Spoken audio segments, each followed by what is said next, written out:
Aṅụrị jupụtara ndị mmadụ obi dịka ụzụ ọṅụ jupụtara n'ikuku na Tansia University Ọba Campus mgbe onye bụbu gọvanọ Anambra Steeti Maazị Peter Obi bịara njem n'ụlọ akwụkwọ ahụ iji wee kwalite nkụzi na mmụta akwụkwọ. Chinelo Ọnwụzulike ga-akọtọpa akụkọ. Ọ na-ekwu na onye bụbu gọvanọ bụkwazi onye a nabatara na ya bụ Ọba Campus dịka ụmụ akwụkwọ nupụtara n'igwe wee busiere mgbo edere ihe nke na-ekwu na nke a bụ gọvanọ hụrụ mmụta akwụkwọ n'anya. Chineke gọzie gị maka iwube n'ọdịmma ndị ntorobịa ya na ihe ndị ọzọ ha dịgasịrị.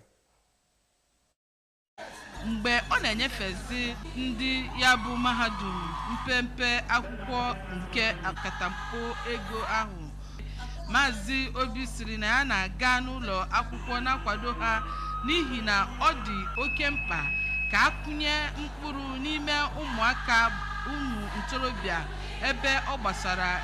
agụmakwụkwọ ya na ịhụ na a na-azụpụta ndị mmadụ n'ọnọdụ ahụike na ịchụpụkwa ụbịam n'akụkụ ha. Mgbe ọ na-anabatazi onye ọbịa ha ka onye Vice Chancellor ya bụ Tansia University Ụmụnnya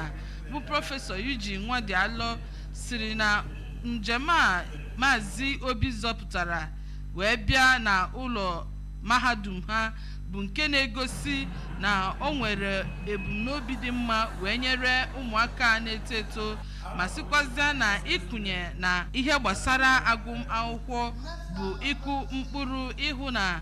ụwa ga-abụ ebe obibi na ebe dị mma n'oge na-abịa abịa. Mgbe ọ na-egosipụtazi obi ụtọ ha wee nyere ya bụ Maazị Obi ka onye President Students Union Government bụ Samuel Favour kwupụtara na Tansia University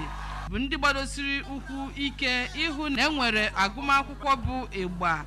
ya na ọchịchị nwere mkpụrụ, n'ihi na ọ bụ ihe ndị a ka ha kwupụtara na ndụ Maazị Obi dịka ọ bịara ịhụ ha. Abụ m Chinelo Ọnwụzulike maka akụkọ ụwa ABS.